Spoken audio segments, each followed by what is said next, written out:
ஆண்டவருடைய நாமம் மகிமைப்படுவதாக. மனமகிழ்ச்சியான இந்த மாலை நேரத்திற்காக ஆண்டவருக்கு நன்றி செலுத்துகிறேன். விசேஷமாக இன்று தேவனுடைய கட்டளைக்கு கீழ்ப்படிந்து ஞானஸ்தானத்திற்கு கீழ்ப்படிந்த அருமையான பிள்ளைகளுக்கு என்னுடைய மனமார்ந்த வாழ்த்துக்களை நான் தெரிவித்துக் கொள்கிறேன். ஞானஸ்தானம் எடுக்கும் பொழுது 1992 வருடம் எனக்கு ஞாபகத்துக்கு வந்தது. அப்பொழுது தொட்டி வெளியில இல்லை, நான் இருக்கிற புல்பிட்டினுடைய கீழே இருந்தது. ஒரு அற்புதமான நாள் என்று நினைக்கிறேன். ஆண்டவரை ஏற்றுக்கொண்டு ஒரு வருட காலகட்டத்திற்குள்ளாக தேவ ஊழியர் காலம் சென்ற சிலவரை ஆபிரகாம் அவர்கள் 32வது சங்கீதத்தினுடைய 8வது வசனத்தை நான் உன்மேல் கண்ணை வைத்து உனக்கு ஆலோசனை சொல்லுவேன் என்ற வாக்கு தத்துவத்தை எனக்கு வழங்கி ஞானஸ்தானம் கொடுத்த அந்த நாளை நான் நினைவு கூர்ந்து பார்க்கிறேன். அது முதல் தேவன் என்னை நடத்தி வந்தது போல இன்றைக்கு ஞானஸ்தானம் எடுத்த அருமையான வாலிப பிள்ளைகளை தேவன் ஆசீர்வதித்து நடத்தி வருவாராக.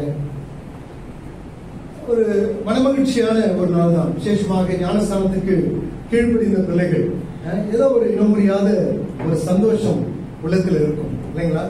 சபைக்கு வரோம், இத்தனை நாட்கள் வருகிறோம், பாடல் பாடுறோம், பல விஷயங்கள் இருந்தாலும் இன்றைக்கு தேவனுடைய கட்டளைக்கு கீழ்ப்படிந்து ஞானஸ்தானம் எடுத்து சபையினுடைய ஐக்கியத்திற்குள் வந்து கர்த்தருடைய சபையில எழுந்து தேவனை ஆராதித்து அப்பன் விட்டு அந்த காரியத்திற்குள் ஈடுபடக்கூடிய இது முதல் ஈடுபடக்கூடிய அந்த நிகழ்வுகள் அதை நினைக்கும் பொழுது ஒரு இனம் புரியாத மகிழ்ச்சி வரும்.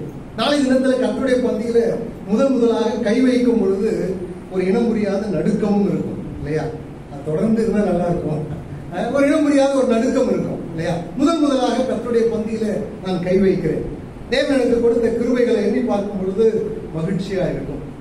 ஆகவே இன்றைக்கு ஞானஸ்தானம் எடுத்த பிள்ளைகள் மாத்திரமல்ல, இங்கு கூடியிருக்கக்கூடிய நம் அனைவருக்கும் ஏற்ற சில சிந்தனைகளை நான் உங்களுக்கு வேத புத்தகத்திலிருந்து பல வேத வசனங்களை ஒப்பிட்டு உங்களோடு கூட பகிர்ந்து கொள்ள வேண்டும் என்று விருப்பப்படுகிறேன்.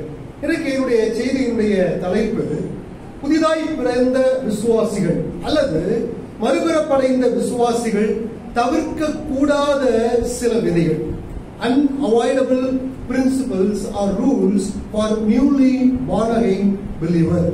புதுபிறப்படைந்த மறுபிறப்படைந்த புதிதாக இயேசு கிறிஸ்துவை ஏற்றுக்கொண்டு இன்னைக்கு ஞானஸ்தானம் எடுத்த பிள்ளைகள் மாத்திரமல்ல, மறுபிறப்படைந்த நாம் அனைவருமே தவிர்க்க முடியாத அல்லது தவிர்க்க இயலாத நம் வாழ்க்கையில கடைபிடித்தே ஆக வேண்டிய சில விதிகளை நான் வேத புத்தகத்திலிருந்து வேகமாக உங்களுக்கு பட்டியலிட்டு காண்பிக்க விருப்பப்படுகிறேன். விசேஷமாக இன்றைக்கு ஞானஸ்தானம் எடுத்த பிள்ளைகள் உங்கள் கைகளில குறிப்பெடுப்பதற்கு ஒரு டைரியோ பேப்பரோ இருக்கும் என்று சொன்னால் தயவு செய்து உங்களுடைய வேத புத்தகத்தினுடைய பின்பகுதியில கூட அந்த குறிப்பை நீங்கள் எழுதி வைத்துக் கொண்டால் நலமா இருக்கும் என்று நான் விருப்பப்படுகிறேன். முதலாவது பிரின்சிபல், அதாவது முதலாவது ரூல்ஸ் என்ன? 1 பேதுரு 1ஆம் அதிகாரத்திற்கு 2ஆம் அதிகாரம் அதனுடைய 3வது வசனத்தை நான் வாசிக்கிறேன். 1 பேதுரு 2ஆம் அதிகாரம் அதனுடைய 3வது வசனம். நீங்கள் வளரும்படி புதிதாய் பிறந்த குழந்தைகளைப் போல திருவசனமாகிய கலங்கமில்லாத ஞானப்பாலின் மேல் வாஞ்சையாய் இருங்கள். ஆகவே இதிலிருந்து நான் சொல்லக்கூடிய முதல் குறிப்பு desiring the word of God. தேவ வசனத்தின் மேல் அல்லது தேவனுடைய வார்த்தையின் மேல் இருக்கக்கூடிய தீராத ஒரு தாகம், ஒரு வாஞ்சை ஆண்டவராகிய இயேசு கிறிஸ்துவை ஏற்றுக்கொண்ட ஒவ்வொரு விசுவாசிக்கும் இருக்க வேண்டும். விசேஷமாக இன்றைக்கு ஞானஸ்தானத்திற்கு கட்டளைக்கு கீழ்ப்படிந்த 9 தேவ பிள்ளைகளுக்கும் நான் சொல்லுகிற ஆலோசனை என்னவென்று சொன்னால், வேத வசனத்தின் மேல் இருக்கக்கூடிய வாஞ்சை. அப்போஸ்தலனாகிய பவுல் இந்த இடத்துல மறுபிறப்படைதலை குறித்து 1ஆம் அதிகாரத்தினுடைய இறுதி வசனத்தில் அவர் எழுதுகிறார். நீங்கள் எப்படி ஜனிப்பிக்கப்பட்டீர்கள், எப்படி நீங்கள் ரட்சிக்கப்பட்டீர்கள்? அழிவுள்ள வித்தினால் அல்ல இல்லையா, சாதாரணமான பொருட்களினால் அல்ல, இயேசு கிறிஸ்துவின் விலையேறப்பட்ட ரத்தத்தினாலே நீங்கள் மீட்கப்பட்டீர்கள் என்று சொல்லிவிட்டு, ஒருவேளை இந்த விசுவாசிகள் ரட்சிக்கப்பட்டு அநேக நாட்களாக இருக்கலாம், ஆனால் ஒரு புதிதாய் பிறந்த குழந்தைகளை போல அவர்களை பாவித்து அப்போஸ்தலனாகிய பவுல் இங்கு ஒரு விதியை அல்லது ஒரு பிரின்சிபல் அல்லது அவர்கள் கடைபிடிக்க வேண்டிய ஒரு மிக முக்கியமான கட்டளையை இந்த இடத்துல கொடுக்க ஆரம்பிக்கிறார். என்ன? புதிதாய் பிறந்த ஒரு குழந்தையை போல என்று எழுதுகிறார். இந்த இடத்துல வாசிக்கும் பொழுது ஆங்கில வேதாகமத்தில் கூட எப்படி எழுதப்பட்டிருக்கு? இங்கிலீஷ் பைபிள்ல நியூ பார்ன் பேபி என்று எழுதப்பட்டிருக்கிறது. ஆனால் சில மொழிபெயர்ப்பு இப்படி சொல்லுகிறது, born just now. இப்பொழுதுதான் தாயினுடைய கருவறையிலிருந்து வெளியே வந்திருக்கிறது. இல்லைங்களா? கடந்த வாரத்துல சென்னையில ஹாஸ்பிட்டலுக்கு போயிருந்தோம். சாலியினுடைய மனைவி ட்ரைஃபினா டெலிவரிக்காக போயிருந்தோம். லேபர் வார்டுடைய வாசல்ல இருந்தோம். வரும்பொழுதெல்லாம் என் மிஸ்ஸஸ் உள்ள இருந்தாங்க, நர்ஸ் உள்ள இருந்தாங்க. வெளியே வரும்போதெல்லாம் என்னாச்சு இல்லைங்களா? குழந்தை வெளியே வந்தவுடன் உள்ள இருந்து ஒருத்தர் சொல்லுவாங்க, என்னங்க உங்களுக்கு ஒரு ஆண் மகவு பிறந்திருக்கிறது. எத்தனை மணிக்கு? 2:22 இல்லையா? ஜஸ்ட் நவ், இப்பொழுதுதான் அது தாயினுடைய கருவறையில் இருந்து இந்த உலகத்திற்குள்ளாய் அது பிரவேசித்திருக்கிறது. பிறந்த உடனே அந்த குழந்தை என்ன செய்யுங்க? என்ன ஆகும்? அழுகும். எதற்கு அழுகும்? தொடர்ச்சியா எதற்கு அழுகும்? தாயினுடைய பாலுக்காக. அதுதான் அப்போஸ்தலனாகிய பேதுரு இந்த இடத்துல சொல்லுகிறார். புதிதாய் பிறந்த குழந்தைகள் என்று சொன்னால் இப்பொழுதுதான் அந்த குழந்தை கருவறையில் இருந்து வெளியே வந்திருக்கிறது. சில மணித்துளிகள், சில நிமிடங்கள் தான் ஆகிறது. அந்த குழந்தையுடைய முழு வாஞ்சை என்னவென்று சொன்னால் என்ன வாசிக்கிறோம் பாருங்க, நீங்கள் வளரும்படி புதிதாய் பிறந்த குழந்தைகளைப் போல திருவசனமாகிய கலங்கம் இல்லாத ஞான பாலின் மேல் வாஞ்சையாயிருங்கள். இல்லையா? லாங் ஃபார், வாஞ்சையாயிருங்கள் என்ற அந்த வார்த்தையை நான் உங்களுக்கு அடிகோடிட்டு காண்பிக்க விரும்புகிறேன். கிரேக்க மொழியில இது எபிபோத்தியோ என்ற பதம் பயன்படுத்தப்பட்டிருக்கிறது வாஞ்சை என்பதற்கு. இந்த பதம் புதிய ஏற்பாட்டில அப்போஸ்தலனாகிய பவுல் தன்னுடைய 13 நிருபங்களில் ஏறத்தாழ 7 முறை மாத்திரமே அவர் பயன்படுத்துகிறார். இல்லையா? ரொம்ப ஆச்சரியமா இருக்கு. 7 முறை மாத்திரமே பயன்படுத்துகிறார். நான் வசனங்களை வேகமாக சொல்லுகிறேன். ரோமர் 1ஆம் அதிகாரம் 11ஆவது வசனம், 2 கொரிந்தியர் 5:2, 2 கொரிந்தியர் 9:14, பிலிப்பியர் 1ஆம் அதிகாரம் 8வது வசனம், பிலிப்பியர் 2ஆம் அதிகாரம் 26வது வசனம், 1 தெசலோனிக்கேயர் 3ஆம் அதிகாரம் 6வது வசனம், 2 தீமோத்தேயு 1ஆம் அதிகாரம் 3வது வசனம். இந்த 7 இடங்களிலே 6 இடங்களிலே அப்போஸ்தலனாகிய பவுல் பரிசுத்தவான்களின் மேல் இருக்கக்கூடிய வாஞ்சை, நான் உங்களை பார்ப்பதற்காக வாஞ்சையா இருக்கிறேன், உங்களை நினைக்கும் பொழுது இந்த இருதயம் வாஞ்சித்து ஏங்குகிறது என்று சொல்லி 6 முறை இந்த வாஞ்சை என்ற பதத்தை அவர் பயன்படுத்துகிறார். ஒரு முறை அவர் பரலோகத்திற்கு அவர் பயன்படுத்துகிறார். இந்த வார்த்தையினுடைய அர்த்தம் என்ன? ஆழமான, தீராத, தொடர்ச்சியான, தங்கு தடையின்ற ஒரு வாஞ்சை. இந்த வாஞ்சைக்கு கட்டுப்பாடு கிடையாது. இந்த வாஞ்சை இட்ஸ் a deep desire. இல்லையா? இதை கட்டுப்பாடு விதிக்க முடியாது. ஒரு ஆழமான, இனம் புரியாத ஒரு வாஞ்சை. கணவன் மனைவி உறவுக்குள்ளே இருக்கக்கூடிய வாஞ்சையை போல அல்ல, பணத்தின் மேல் இருக்கக்கூடிய வாஞ்சையை போல அல்ல, பசி உள்ள ஒரு மனிதன் ஆகாரத்தின் மேல் இருக்கக்கூடிய வாஞ்சையை போல அல்ல. வாஞ்சை உங்க வாழ்க்கையில தொடர்ந்து இருக்க வேண்டும். பாருங்க, இந்த இடத்துல ஆகவேதான் அப்போஸ்தலனாகிய பவுல் வேத வசனத்தை ஒரு மெட்டாபர் என்று சொல்லுகிறோம் அல்லவா, உருவகத்தில் பயன்படுத்துகிறார். வேத வசனத்தை பாலோடு கூட ஒப்பிடுகிறார். வேற காரியத்தோடு கூட அவர் ஒப்பிடல, வேற காரியத்தோடு ஒப்பிடப்பட்டிருக்கிறது. நான் பட்டியலிட்டு காண்பிக்கிறேன். ஆனால் இந்த இடத்துல அப்போஸ்தலனாகிய பவுல் பாலோடு கூட ஒப்பிடுகிறார். இந்த இடத்துல சொல்லும் பொழுது அப்போஸ்தலனாகிய பவுல் கட்டளையாக சொல்லவில்லை, வேத வசனத்தை படியுங்கள், வேத வசனத்தை மனப்பாடம் செய்யுங்கள், வேத வசனத்தை உபதேசியுங்கள், வேத வசனத்தை கற்றுக்கொள்ளுங்கள், அதெல்லாம் சொல்லல. இப்படிப்பட்ட கட்டளையே அப்போஸ்தலனாகிய பவுல் எழுதல. ஆனால் இவை எல்லாவற்றுக்கும் ஃபவுண்டேஷனா, அடிப்படையா இருப்பது எதுன்னு சொன்னா வசனத்தின் மேல் இருக்கக்கூடிய வாஞ்சை. வாஞ்சை இல்லாம வசனத்தை மேல கற்றுக்கொள்ள முடியாது. வாஞ்சை இல்லாம வசனத்தை மேல தியானிக்க முடியாது. வாஞ்சை இல்லாம வசனம் என்ன சொல்லுகிறது என்பதை காது கொடுத்து கேட்க முடியாது. வாஞ்சை இல்லாம நான் இங்கு நின்று பிரசங்கிக்க முடியாது. வாஞ்சை இல்லாம வேத வசனத்தை ஆய்வு செய்ய முடியாது. ஆகவே இந்த கட்டளைகளை அப்போஸ்தலனாகிய பவுல் கொடுக்கவில்லை. படியுங்கள், தியானியுங்கள், மனப்பாடம் செய்யுங்கள், எதை பற்றியும் இங்க கமாண்டா எழுதல. ஆனா அவர் எப்படி எழுதுறாருன்னா, இவை எல்லாவற்றுக்கும் அடிப்படையா இருக்கக்கூடிய டீப் டிசைரை பத்தி அவர் எழுதுகிறார். வேத வசனத்தின் மேல் நீங்கள் வாஞ்சையாய் இருங்கள். இல்லையா? ஆகவேதான் அது பாலோடு கூட ஒப்பிடப்பட்டிருக்கிறது. அப்படி வாஞ்சையாய் இருந்தால் என்ன நடக்கும் தெரியுங்களா? என்ன நடக்கும்? வாசிங்க இந்த வசனத்தை. 1 பேதுரு 1ஆம் அதிகாரம் 2வது வசனம். நீங்கள் வளரும்படி புதிதாய் பிறந்த குழந்தைகளைப் போல திருவசனமாகிய கலங்கமில்லாத ஞானப்பாலினை வாஞ்சியாயிருங்கள். நீங்கள் வளரும்படி, ஆங்கில மொழிபெயர்ப்பில் எப்படி எழுதப்பட்டிருக்கிறது? You may grow in respect to salvation. இல்லையா?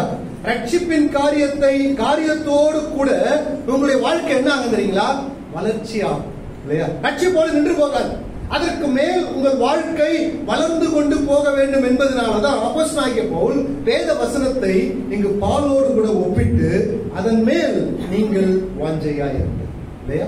அப்போ ரட்சிக்கப்பட்ட அல்லது மறுபிறப்படைந்த புதிதாய் ஆண்டவரை ஏற்றுக்கொண்டு ஞானஸ்தானம் எடுத்த அருமையான பிள்ளைகளே, உங்கள் வாழ்க்கையில நீங்கள் கடைபிடிக்க வேண்டிய தவிர்க்க முடியாத முதல் விதி வேத வசனத்தின் மேல் வாஞ்சை உள்ளவர்களாய் உங்க வாழ்க்கையில தொடர்ச்சியாய். காரணம், அது முதலாவது பாலுக்கு ஒப்பிடப்பட்டிருக்கிறது. அது உங்க வாழ்க்கையில வளர்ச்சியை தரும். இரண்டாவதாக அதுக்கு எது ஒப்பிடப்பட்டிருக்கு பாருங்க. 1 பேதுரு 1ஆம் அதிகாரம் 23ஆம் வசனம். 1 பேதுரு 1:23 வாசிங்க.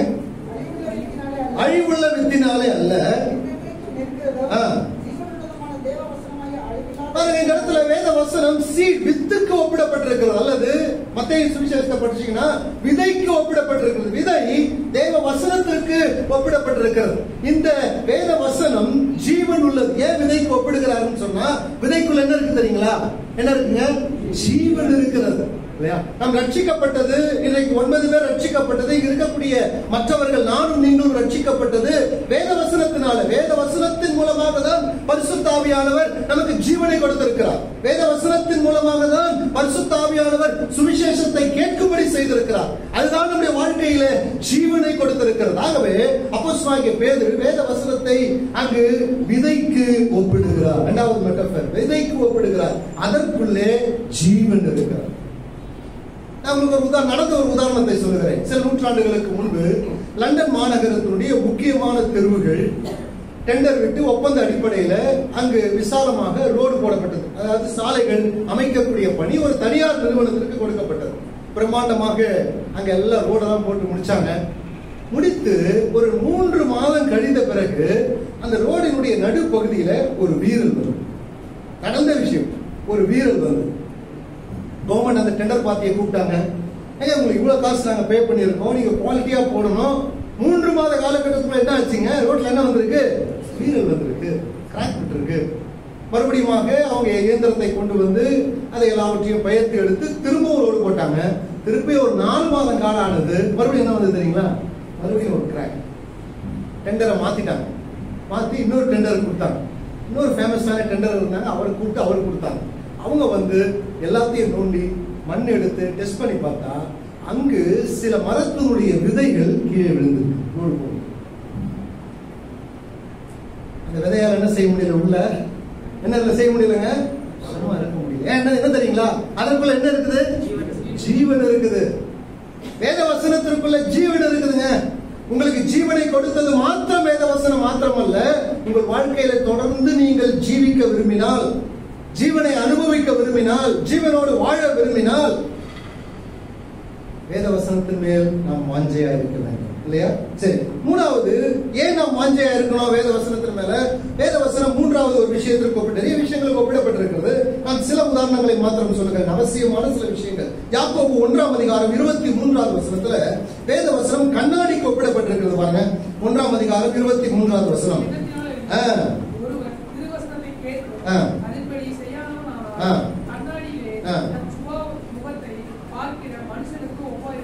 வேத வசனத்தை ஒரு கண்ணாடிக்கு ஒப்பிடலாம் இல்லைங்களா? இன்றைக்கு கண்ணாடி பார்க்காத ஆள் யாரா இருக்கீங்களா? யாரா இருக்கீங்களா கண்ணாடி பார்க்காத ஆளு? யாருமே இல்ல இல்லையா? கண்ணாடி பார்க்காம நம்ம சபைக்கே வர முடியாது, வெளியவே போக முடியாது இல்லையா?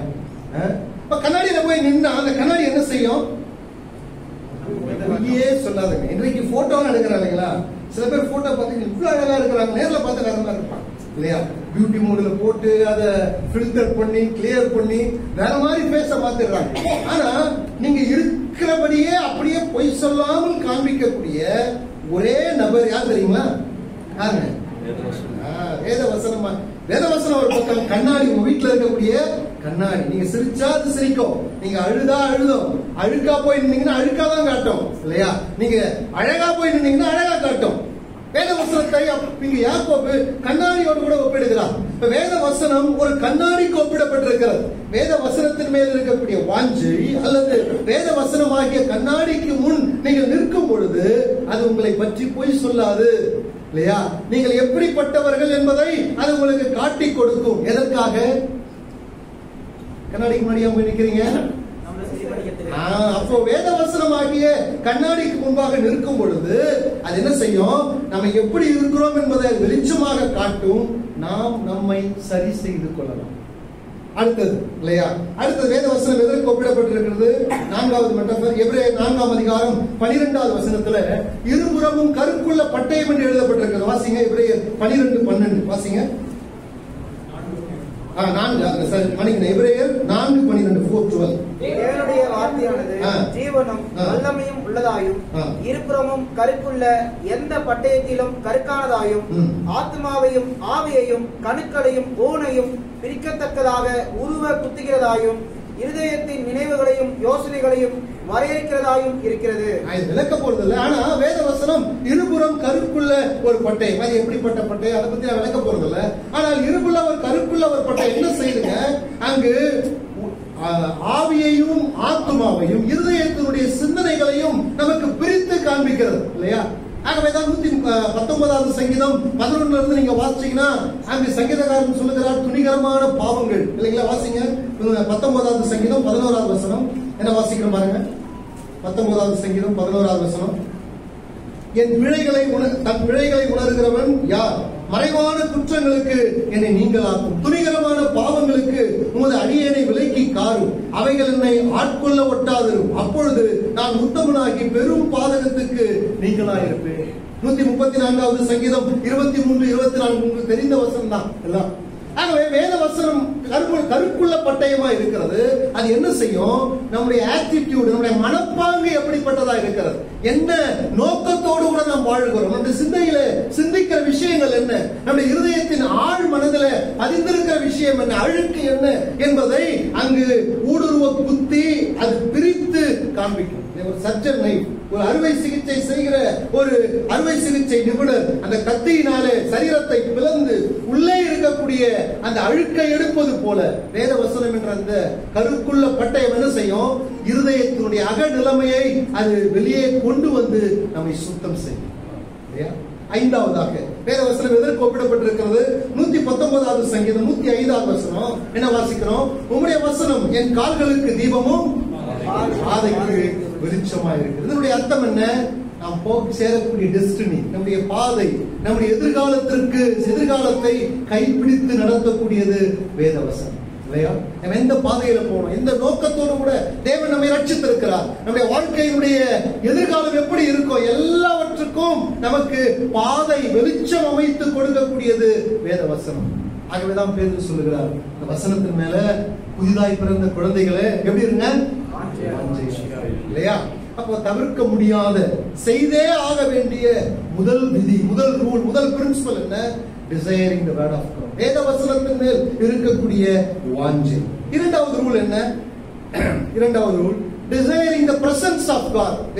தேவ சமூகத்தின் மேல் இருக்கக்கூடிய வாஞ்சை. அதாவது சுருக்கமாக சொன்னால் ஜபம். முதலாவது வேத வசனம், இரண்டாவதாக ஜபம். அப்போஸ்தலர் நடபடிகள் 9ஆம் அதிகாரம் 11வது வசனம் வாசிங்க. அப்போஸ்தலர் நடபடிகள் 9ஆம் அதிகாரம் 11வது வசனம்.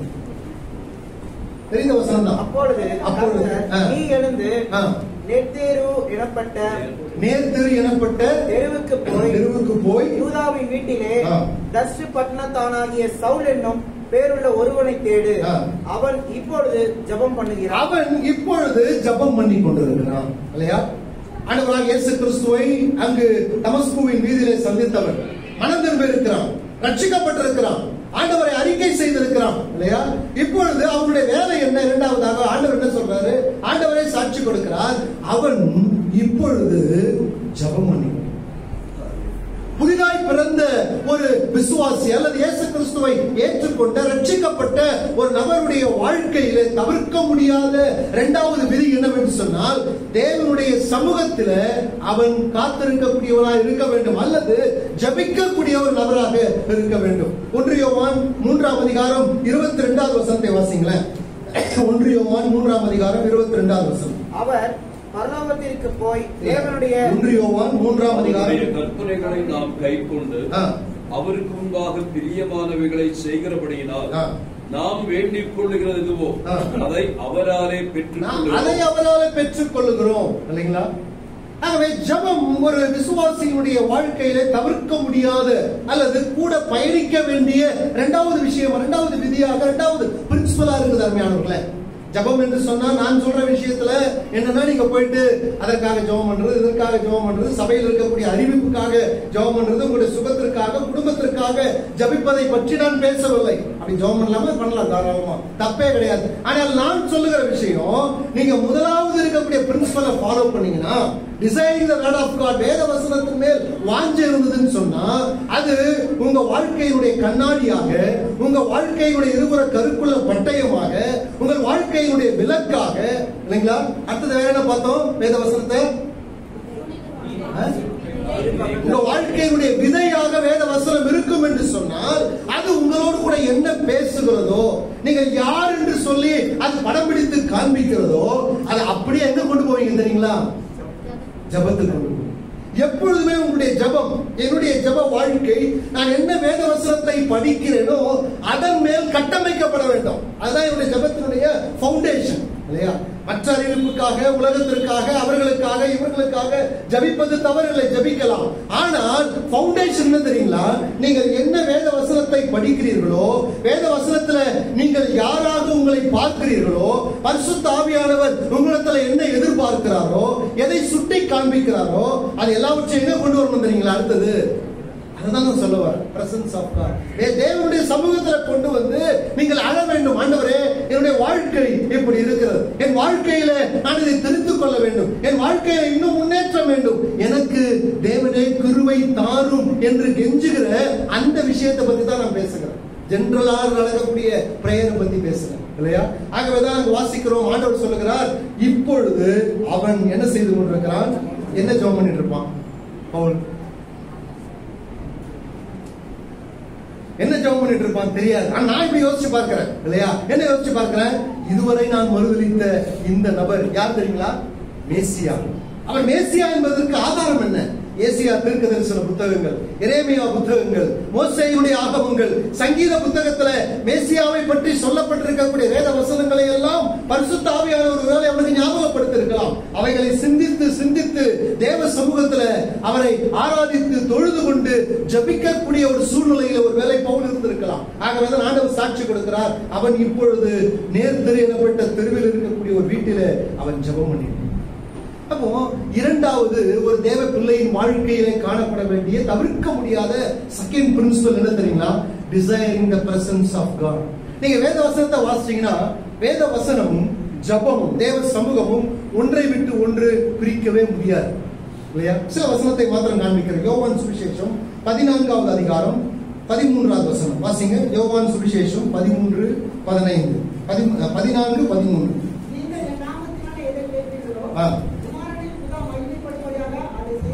வாசிங்க.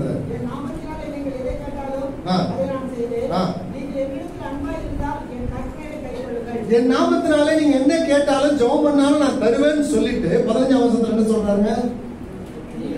நீங்கள் என் கற்பனைகளை கை கொண்டால் சொல்லுங்க, என்னிடத்தில் அன்பா இருப்பீர்கள். பாருங்க, கற்பனையும் ஜபமும் ஒன்றோடு ஒன்று தொடர்புடையதா இருக்கிறது. 1 யோவான் 3ஆம் அதிகாரம் 3ஆம் அதிகாரம் 22வது வசனம்.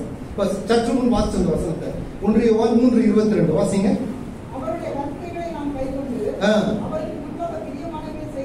அவர் கற்பனைகளை கை கொண்டு அவருக்கு முன் பிரியமானவைகளை செய்கிறபடியினால் நாம் வேண்டிக் கொள்கிறது அவன் தந்தருளுகிறான். கற்பனை, கர்த்தருடைய வார்த்தைக்கு கீழ்ப்படிதல், ஜபம், இல்லையா? எங்கெல்லாம் வேத வசனம் இருக்கிறதோ அங்கெல்லாம் ஜபம், கற்பனையும் ஜபமும் இணைந்து போகக்கூடியதா இருக்கிறது. ஆகவேதான் 1 யோவான் 5ஆம் அதிகாரம் 3ஆம் அதிகாரம் 22வது வசனத்துல வாசிச்சோம். நாம் அவருடைய கற்பனைகளை கை கொண்டு அவரிடத்தில் நாம் கேட்கும் பொழுது அவர் நமக்கு பதில் கொடுக்கிறார். அந்த பதில் உங்களுக்கு அஷூரன்ஸ் ஆஃப் சால்வேஷன், உங்களுடைய ரட்சிப்பின் நிச்சயத்திற்கு ஒரு அடையாளம், இல்லைங்களா? ஆன்சர் பிரேயர், உங்களுடைய ஜபம் பதிலளிக்கப்படும் பொழுது என்ன உங்களுக்கு உறுதி வருகிறீங்களா? என்ன வரும்? என்னங்க, யாரும் ஒன்றும் சொல்ல மாட்டீங்க. சில பேர் 31 ஜபத்துக்கு ஆண்டவர் பதில் கொடுத்தார் ஆஹா ஓஹோன்னு பேசுவாங்க, இல்லையா? நான் அடிக்கடி சொல்வேன், உங்க ஜபத்துக்கு ஆண்டவர் பதில் கொடுக்கலன்னா நீங்க ஆஹா ஓஹோன்னு பேசணும். பதில் கொடுத்தா பேச வேண்டிய அவசியமே இல்லை, இல்லையா? ஏன்னா நாங்க யாருங்க, நம்ம யாரு? என் பையனுக்கு ஒரு ஷூ தேவைப்படுது, இன்னைக்கு வீட்டுக்கு வந்திருக்கான், எனக்கு ஷர்ட் தேவைப்படுது, நான் சட்டை வாங்கி கொடுத்துட்டானா, என் பையன் எங்க அப்பா சட்டை வாங்கி கொடுத்துட்டாரு, சட்டை வாங்கி கொடுத்துட்டாரு ஊருக்குள்ள சொல்லுவாங்க. சட்டை வாங்கி கொடுக்கலாம் என்ன செய்வான்?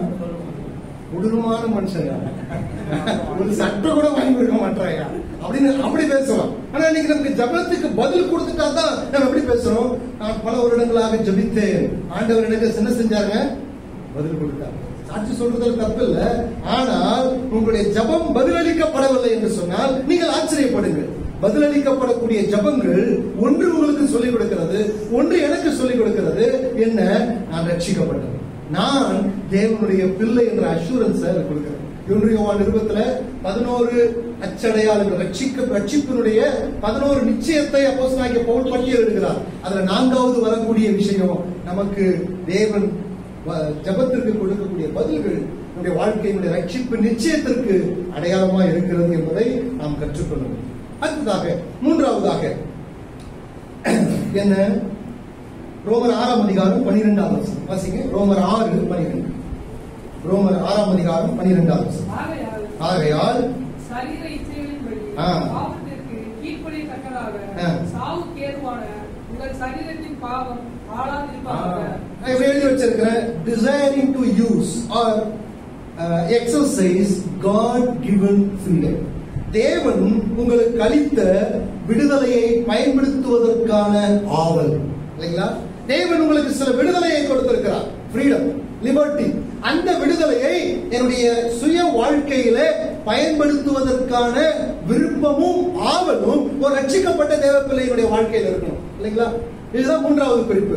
இந்த 6ஆம் அதிகாரத்துக்கு நீங்க வந்தீங்கன்னா 6ஆம் அதிகாரத்தினுடைய 1வது வசனத்திலிருந்து ஏற்கனவே ராஜன் அங்கிள் ஞானஸ்தானம் எடுத்த பிள்ளைகளுக்கு அதை பற்றி விளக்கமாக 6ஆம் அதிகாரத்தில் பேசியிருக்கிறார். ஞானஸ்தானத்தை பற்றி பேசிக் கொண்டு வருகிறார். நாம் எடுத்த இந்த ஞானஸ்தானம் அல்ல, ரட்சிக்கப்பட்ட பொழுது நமக்கு நடைபெற்ற மாற்றங்களை இந்த ஞானஸ்தானத்தோடு கூட ஒப்பிட்டு அப்போஸ்தலனாகிய பவுல் பேசிக்கொண்டே வருகிறார். ஆண்டவராகிய இயேசு கிறிஸ்துவை ஏற்றுக்கொண்டதுனால எனக்கு ஒரு பெரிய விடுதலை கிடைத்திருக்கிறது. என்ன விடுதலை? 6ஆம் அதிகாரத்துக்கு வாங்கல, என்ன சொல்றாரு பாருங்க. 6ஆம் அதிகாரத்தினுடைய 6வது வசனம், நாம் நல்ல கவனிங்க, நாம் இனி பாவத்திற்கு ஊழியம் செய்யாதபடி. இது வரைக்கும் நீங்க பாவத்திற்கு ஊழியம் செஞ்சீங்க அப்படின்னா நீங்க யாரு? இது வரைக்கும் நீங்க பாவத்துக்கு ஊழியம் செஞ்சீங்க அப்படின்னா நீங்க யாரு? ரட்சிக்கப்படாதவங்க, வேற ஸ்லேவ், அடிமை இல்லைங்களா? இதுவரை நீங்கள் பாவத்திற்கு ஊழியம் செய்தீர்கள் அப்படின்னா நீங்க பாவத்துக்கு அடிமையா இருந்தீங்க, ஸ்லேவா இருந்தீங்க. பாவத்திற்கு நாம் இனி பாவத்திற்கு ஊழியம் செய்யாதபடி பாவ சரீரம் ஒழிந்து போகும் பொருட்டாக நம்முடைய பழைய மனுஷன் அவரோடு கூட சிலுவையில் அறையப்பட்டது என்று அறிந்திருக்கிறோம் இல்லையா? இதை எக்ஸ்பிளைன் பண்ணலாம், டீடைலா எக்ஸ்பிளைன் பண்ணலாம் இல்லையா? ஒரு பழைய பாவ சரீரம் இருக்கிறது, பாவம் இருக்கிறது, பழைய மனுஷன் இருக்கிறது. பழைய மனுஷனுடைய ஏவுதலும் ஆவலும் உந்துதலும் பாவத்தோடு கூட இணைந்து நம்முடைய பாவ சரீரத்தை அங்கு செயல்படுத்துகிறது. பாவ இச்சைக்கு நாம் அடிமைப்பட்டவர்களா இருந்தோம். ஆண்டவர் ஒரு சொல்யூஷன் கொடுத்தார். என்ன? இதுல பிரச்சனை எங்க இருக்குது? பாவ சரீரத்துல இல்ல. எப்ப பாவ சரீரம் ஒழிந்து போகுங்க? ஆரம்பம் சொல்லுவோம். எப்ப பாவ சரீரம் ஒழிந்து போகும்? மண்ணில் போட்டு நம்ம புதைக்கணும் இல்லையா? இல்ல இயேசு கிறிஸ்து வரணும் இல்லையா? பாவத்துக்கு சொல்யூஷன் இருக்கா? பூமியில இருக்கும் பொழுது பூமியில இருக்கிறதுக்கு என்ன இருக்கும்? பிரசன்ஸ் ஆஃப் சின் இல்லையா? இதுல இருந்து நாம் இயேசு கிறிஸ்து வரும்பொழுதுதான் மீட்கப்படும். இது ரெண்டும் நம்ம கூட 2 நாய்க்குட்டி மாதிரி பிரயாணம் பண்ணிக்கிட்டே தான் இருக்கும், தவிர்க்க முடியாது. ஆனா நமக்குள்ள இருக்கக்கூடிய அந்த பழைய மனுஷன் இருக்கா இல்லைங்களா? இதை பிடிச்சி ஆண்டவர் என்ன செஞ்சாரு? எங்க அறிஞ்சாரு? சிலுவையில கொண்டுட்டாரு. ஏன்னா இவன் தான் எல்லாத்துக்கும் காரணம் இல்லையா? இந்த பாவம் பழைய மனுஷனை தூண்டி பழைய மனுஷன் சரீர இச்சைகளின்படி செய்வதற்கு தன்னை ஒப்பு கொடுத்து நாம் பாவத்திற்கு அடிமைப்பட்டவர்களாக, விற்கப்பட்டவர்களாக இருந்தோம், சுயாதீனம் அற்றவர்களாக நாம் இருந்தோம். நினைச்சா கூட என்ன செய்ய முடியாது, சில பாவத்தை மேற்கொள்ளவே முடியாது இல்லையா? சில பேருக்கு இந்த சில பஸ்ல டிராவல் பண்ணும்போது பாத்தீங்கன்னா, ஒரு முறை பார்க்கும் பொழுது ஒரு பஸ் டிரைவர், அதாவது டிக்கெட் கொடுக்குறீங்களா, அந்த டிக்கெட் 2 டிக்கெட்டை சுருட்டி வாயில வச்சுட்டு இருக்காரு. அவர் வீடில இருந்து அடிக்ல இருந்து வெளியே வந்திருக்கிறாரு. ஆனா அந்த பழக்கம் அவருக்கு என்ன செய்யல, இன்னும் விட்டு போல இல்லையா? வாயில பீடிக்கு பதில் அந்த டிக்கெட்டை வச்சிருக்காரு. பீடி பிடிக்கிறது மாதிரி அந்த டிக்கெட்டை எடுக்கிறதும் வைக்கிறதுமா இருக்கிறாரு. சிலருக்கு சில பழக்கத்தை மாற்ற முடியாது. ஆனால் ரட்சிக்கப்பட்ட பிறகு ஆண்டவர் என்ன செஞ்சிருக்கிறாரு? நமக்கு ஒரு மகா பெரிய விடுதலையை கொடுத்திருக்கிறார். பழைய மனுஷனை சிலுவையிலே கொண்டு கொலோசியர் நிருபத்திலும் எபேசியர் வாசிக்கிறோம். பாஸ்ட் டென்ஸ்ல எழுதப்பட்டிருக்கிறது. புது மனிதனை என்ன செஞ்சீங்க? தரித்துக் கொண்டீர்கள். பரிசுத்த ஆவியானவரை நம்முடைய இருதயத்திற்குள் கொண்டு வந்து வைத்திருக்கிறார் இல்லையா? அப்போஸ்தலனாகிய பவுல் என்ன சொல்றாரு? ஞானஸ்தானம் எடுத்த பொழுது, இந்த ஞானஸ்தானம் அல்ல, ரட்சிக்கப்பட்ட பொழுது அதை நீங்க வெளிக்காண்பித்தீர்கள். உங்க வாழ்க்கையில ஒரு மாற்றம் ஏற்பட்டது, ஒரு பெரிய விடுதலை ஆண்டவர் கொடுத்திருக்கிறார். இப்ப வாசிங்களேன் 6ஆம் அதிகாரத்துல, therefore, ஆகையால், இப்படிப்பட்ட மாற்றம் உங்க வாழ்க்கையில ஏற்பட்டிருக்கிறதுனால, ஆண்டவர் உங்களுக்கு ஒரு லிபர்ட்டி, ஒரு ஃப்ரீடத்தை கொடுத்திருக்கிறதுனால என்ன செய்யுங்க? இனி நீங்கள் சரீர இச்சைகளின்படி பாவத்திற்கு கீழ்ப்படியத்தக்கதாக சாவுக்கு ஏதுவான உங்கள் சரீரங்களில் பாவம் ஆகாதிருப்பதாக. உங்களுடைய பழைய இந்த சரீரத்துல பாவ இச்சைகளுக்கு இடம் கொடாமல் உங்களுக்கு ஆண்டவர் கொடுத்த சுதந்திரத்தை நீங்கள் அனுபவிங்க இல்லையா? ரட்சிக்கப்பட்டவுடன் நான் இப்ப எழுதி வச்சிருக்கேன் இல்லையா? ஒரு குறிப்பு என்னன்னா, ரட்சிப்பு ஒரு மாற்றம் மட்டுமல்ல, அது ஒரு மறுரூபம் இல்லையா? ரட்சிப்பு ஒரு மாற்றம் மட்டுமல்ல, அது ஒரு மறுரூபம். ரட்சிப்பு ஒரு விடுதலை மட்டுமல்ல, ஆளுகை செய்வதற்கான ஒரு ஆற்றல் இல்லையா? ரட்சிக்கப்பட்ட பிறகு நம்ம எல்லாம் தேவதூதரா மாறுவதில்லை இல்லையா? மாறுமா? அதே சரீரம் தான் இல்லையா? எல்லாம் அதுல அப்படியே தான் இருக்கு. கொஞ்ச நாள் ஆன பிறகு ஞானஸ்தானம் எடுத்து கொஞ்ச நாள், ஒரு வருஷம் 2 வருஷம் போன பிறகு, என்னையா கிறிஸ்தவ எழுந்தவங்க அப்பா என்ன சொல்றாரு? பைபிள் படிச்சா? சபையில போன ஊழியர்னே கேட்கிறாரு. பல வாரம் மெடிடேட் பண்ண, ஜபம் பண்ணு, பைபிள் படி, அதை செய்யாத, இதை செய்யாத. அனுபவத்திலிருந்து பேசுறேன். ஒரு ஸ்டேஜ்ல இந்த கிறிஸ்தவம் உங்க வாழ்க்கையில் என்ன ஆயிடும் தெரியுங்களா? சொல்லுங்க, என்ன ஆயிடும்? போர் அடிச்சிடும், சலிச்சிடும் இல்லையா? நான் நினைச்சிருக்கேன் இல்லையா?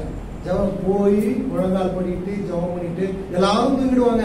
இந்து ஃபேமிலி எல்லாரும் சாப்பிட்டு தூக்கிடுவாங்க. அதுக்கு பிறகு நான் ஜபம் பண்ணிட்டு 1 மணி நேரம் படுத்து படிக்கணும். என்னையா வாழ்க்கை? சாப்பிட்ட பிறகு தூக்கம் வருது, உடனே படுத்து படுக்க முடியும். நானும் ஒரு நண்பரும் ரட்சிக்கப்பட்டோம். 92வது வருஷத்துல 2 பேரும் ஒரே நேரத்தில் ஞானஸ்தானம் எடுத்தோம். நல்ல ரொம்ப உற்ற ஒரு தோழன் தான்.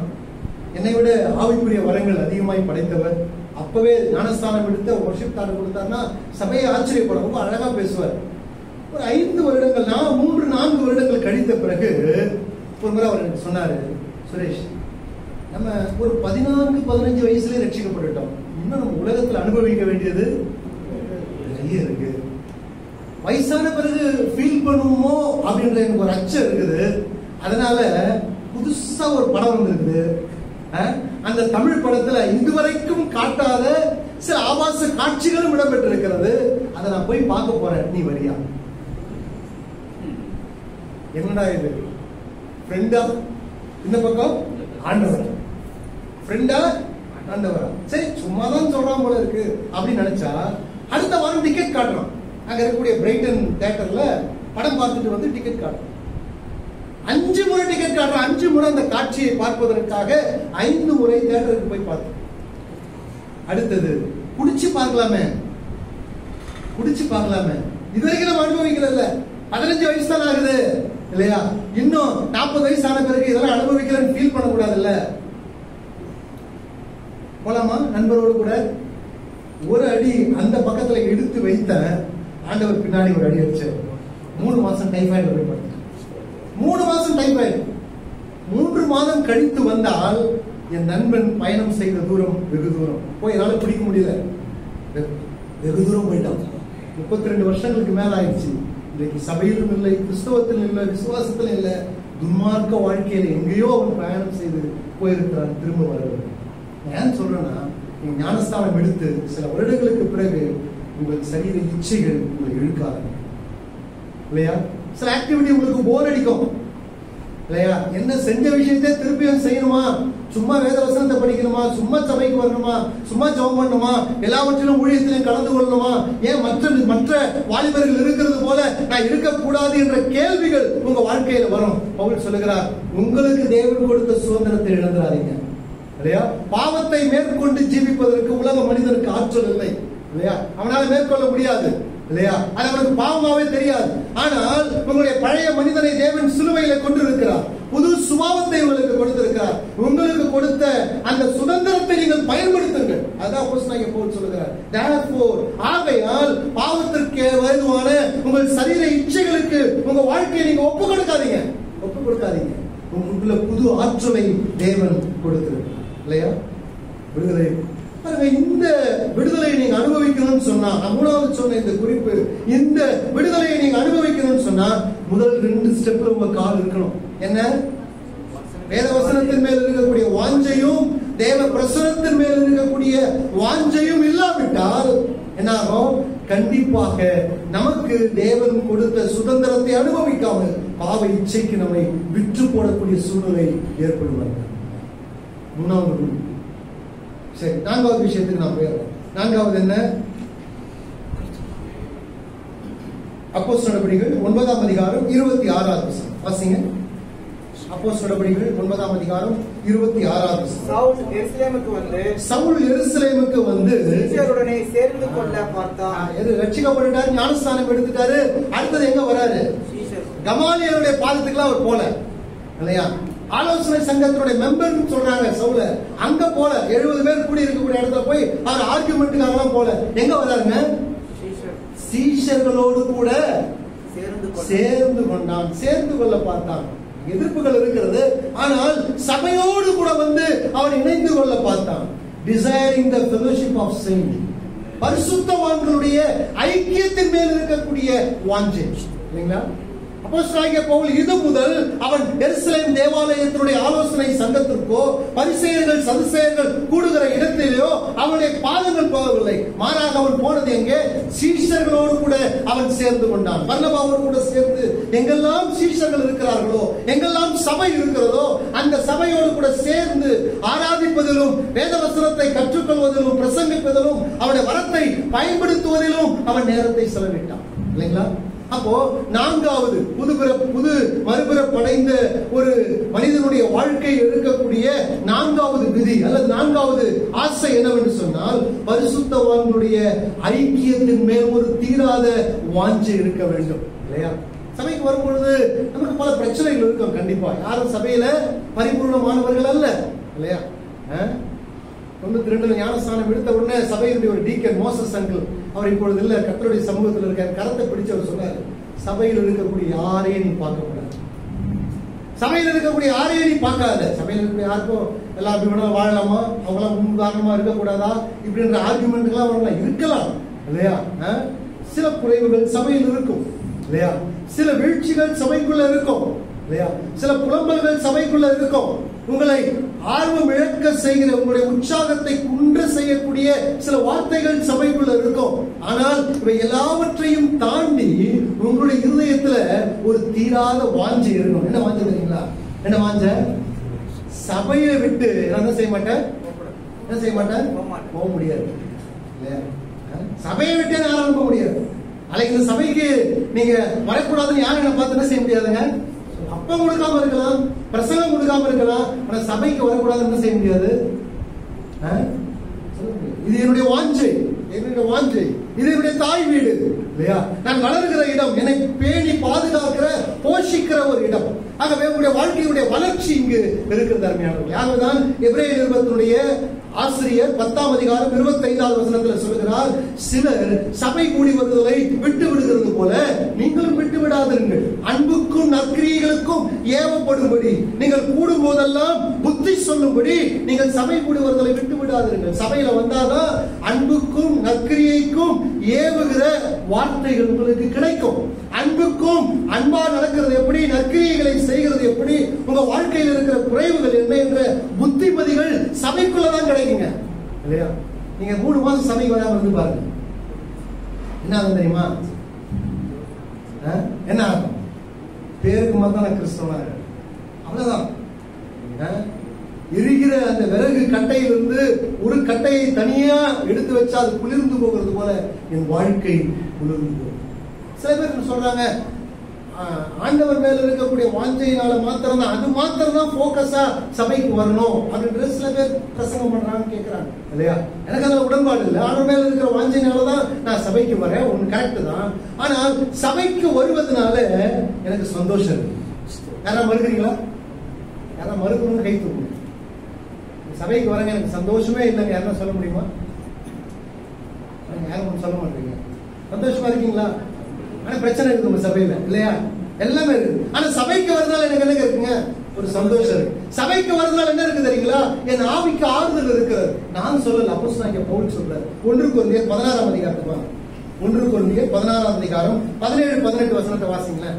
1 கொரிந்தியர் 16-17-18. ஸ்தேவான், பெர்தனு, ஆகாயிக்கு என்பவர்கள் வந்தவர்களாக சந்தோஷமாய் இல்லங்க, சரியா திருப்பி வாசிங்க. ஸ்தேவான், பெர்தனாத்து, அகாயிக்கு என்பவர்கள் வந்ததற்காக சந்தோஷம். எதுக்கு சந்தோஷம்? 3 சகோதரர்கள் பவுலை பார்க்க வந்தாங்க. வந்தவருக்கு எப்படி இருக்குங்க? பாட்டு பாடுறாரு கையை தட்டி இல்லையா? ஐ அம் ஹாப்பி டுடே. இன்னைக்கு நான் சந்தோஷமா இருக்கிறேன். என்ன காரணம்? 3 பரிசுத்தவான்கள் என் கூட இருக்கிறாங்க. அடுத்தது என்ன வாசிக்கிறோம்? அடுத்த வசனத்துல நீங்கள் எனக்கு செய்ய வேண்டியதாக இல்ல, அதே தொடர்ந்து வாசிக்கும்போது அவர்களின் ஆவிக்கும் உங்கள் ஆவிக்கும் ஆறுதல் செய்தார். ஆறுதல் அப்படி வந்து அவங்க இருக்கிறதுனால சந்தோஷம் மாத்திரம் இல்ல, என் ஆவி எப்படி இருக்குதுங்க? ஆறுதல் அடையும். இன்னொரு இடத்துல சொல்றாரு, தீத்துவை நான் காணாததுனால என் ஆவி அமைதலற்று இருந்தது இல்லையா? நீங்க சபைக்கு வருவதால என்ன அட்வான்டேஜ் தெரியுங்களா? உங்க ஆவி எப்படி இருக்கும்? ஆறுதல். பிரச்சனையோடு கூட வருவீங்க இல்லையா? ஒருவேளை இங்கேயும் பிரச்சனைகள் இருக்கலாம், அதோட திரும்பி போக முடியாது. ஆறுதல் அடைவீங்க. சபைக்கு வருகிறதால என்ன அட்வான்டேஜ் தெரியுங்களா? உங்க வாழ்க்கையினுடைய சந்தோஷம் இன்னும் அதிகமாய் கூட ஆரம்பிக்கும். ஆகவேதான் நாம் வேதத்துல வாசிக்கிறோம், சிதறி போனவர்கள் எங்கும் திரிந்து சுவிசேஷத்தை பிரசங்கித்து அவர்கள் குழுவாக அங்கு கூடியிருந்தார்கள். இல்லையா? 4வது விஷயம், சபை கூடி வருதல் மேல் இருக்கக்கூடிய வாஞ்சை. 5வது விஷயத்தை சொல்லி முடிச்சிடறோம். அப்போஸ்தலர் நடபடிகள் 9ஆம் அதிகாரம் 20வது வசனம் வாசிங்க. அப்போஸ்தலர் நடபடிகள் 9ஆம் அதிகாரம் 20வது வசனம் வாசிக்கிறேன். தாமதமின்றி அப்போஸ்தலனாகிய பவுலை குறித்து சொல்லப்பட்டிருக்கிறது. ரட்சிக்கப்பட்டாரு, ஞானஸ்நானம் எடுத்துட்டாரு. அடுத்தது நடக்குது பாருங்க. தாமதமின்றி கிறிஸ்து தேவனுடைய குமாரன் என்று ஆலயங்களில் பிரசங்கித்தான். அப்படி எழுதி வச்சிருக்கிறேன். Desiring the proclamation of gospel of God. தேவனுடைய வசனத்தை அறிவிப்பதன் மேல் இருக்கக்கூடிய வாஞ்சை. ரட்சிக்கப்பட்ட ஒரு தேவ பிள்ளையினுடைய வாழ்க்கையில் இருக்கக்கூடிய 5வது விதி, பிரின்சிபல் என்ன தெரியுங்களா? கடைபிடிக்க வேண்டிய விதி, உங்க வாழ்க்கையில சுவிசேஷம் சொல்றதுக்கு என்ன இருக்கணுங்க? சுவிசேஷம் சொல்றதுக்கு வாஞ்சை இருக்கணும், விருப்பம் இருக்கணும். எப்ப அந்த விருப்பம் உங்க வாழ்க்கையில குன்றி போகிறதோ அப்பொழுது உங்க வாழ்க்கை பின்வாங்கி போக ஆரம்பிக்கும். 1 பேதுரு 3ஆம் அதிகாரம் 15வது வசனத்துல பேதுரு சொல்றார், உங்களுடைய நம்பிக்கையை குறித்து உங்களிடத்துல விசாரித்து கேட்கிறவர்களுக்கு எப்பொழுதும் உத்தரவு சொல்றதுக்கு எப்படி இருங்க? ஆயத்தமா இருங்க. எப்பவுமே ஆயத்தமா இருங்க. ரோமர் 1ஆம் அதிகாரம் 15-16 வசனத்துல சுவிசேஷத்தை குறித்து அப்போஸ்தலனாகிய பவுல் எழுதுகிறார். ஏறத்தாழ 10க்கும் அதிகமான உரையாடல்கள் சுவிசேஷம் என்ற வார்த்தை வருகிறது 15வது வசனத்துல. ஆகையால் ரோமாபுரியில் இருக்கிற உங்களுக்கும் என்னால் இயன்ற மற்றும் சுவிசேஷத்தை பிரசங்கிக்க விரும்புகிறேன். கிறிஸ்துவின் சுவிசேஷத்தை குறித்து நான் வெட்கப்படேன். முன்பு யூதரிலும் கிரேக்கரிலும் விசுவாசிக்கிறவனோ அவனுக்கு ரட்சிப்பு உண்டாவதற்கு அது தேவபரனாய் இருக்கிறது இல்லையா? சுவிசேஷத்தை பிரசங்கிக்க நான் விரும்புகிறேன். இது ரட்சிக்கப்பட்ட ஒரு தேவ பிள்ளையினுடைய வாழ்க்கையில் இருக்க வேண்டிய 5வது ஆவல், 5வது ரூல்ஸ் பிரின்சிபல் இல்லையா? ஒரு தேவ மனிதன் இப்படியாக இருந்தார். தேவ பக்தி உள்ள இருதயம் சுவிசேஷம் சொல்வதற்கான உதவிகளை தரும். எங்க உங்க வாழ்க்கையில தேவ பக்தி குன்றி போகிறதோ அப்ப என்ன வாய் என்ன ஆயிடுங்க? மூடிடும். தேவ பக்தி உள்ள இருதயம் சுவிசேஷம் சொல்வதற்கான உதடுகளை திறக்கும். இந்த 4 விஷயங்களை நீங்க கடைபிடிச்சீங்கன்னா உங்க வாழ்க்கை, என்னுடைய வாழ்க்கை தேவ பக்தி உள்ள இருதயமா இருக்கும். வாய் எப்படி இருக்கும்? என்னங்க? திறக்க ஆரம்பிக்கும். சில பேர்லாம் பார்க்கும்போது ஆச்சரியமா இருக்கும். எனக்கு ஒரு சகோதரன் தெரியும் சென்னையில இல்லையா? யாரை பார்த்தாலும் சுவிசேஷம் சொல்லுவார். எப்படி ஆச்சரியமா இருக்கும். எப்படி சொல்றாரு?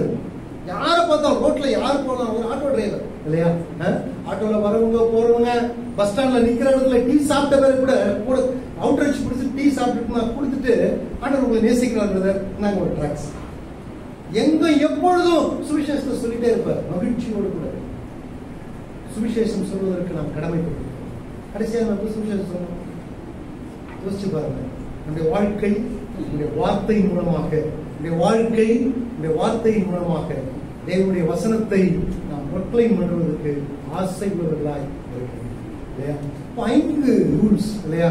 இத நம்முடைய வாழ்க்கையில பின்பற்றணும்னு சொன்னா இந்த ஆவிக்குரிய வாழ்க்கை சிறப்பாக இல்லையா? என்ன சொல்லாங்களா? திருவசனத்தின் மேல் இருக்கக்கூடிய வாஞ்சை இல்லையா? இரண்டாவது தேவ பிரசன்னத்தின் மேல் இருக்கக்கூடிய வாஞ்சை. மூன்றாவது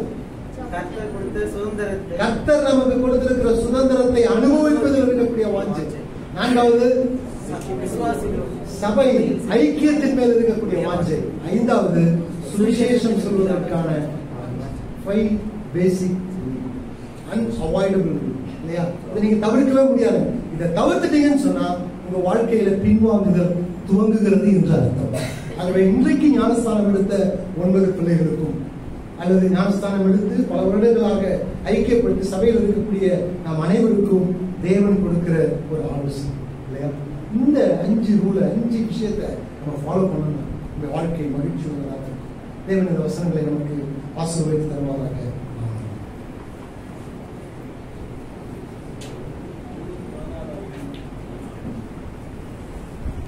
வார்த்தையினால் அல்ல 716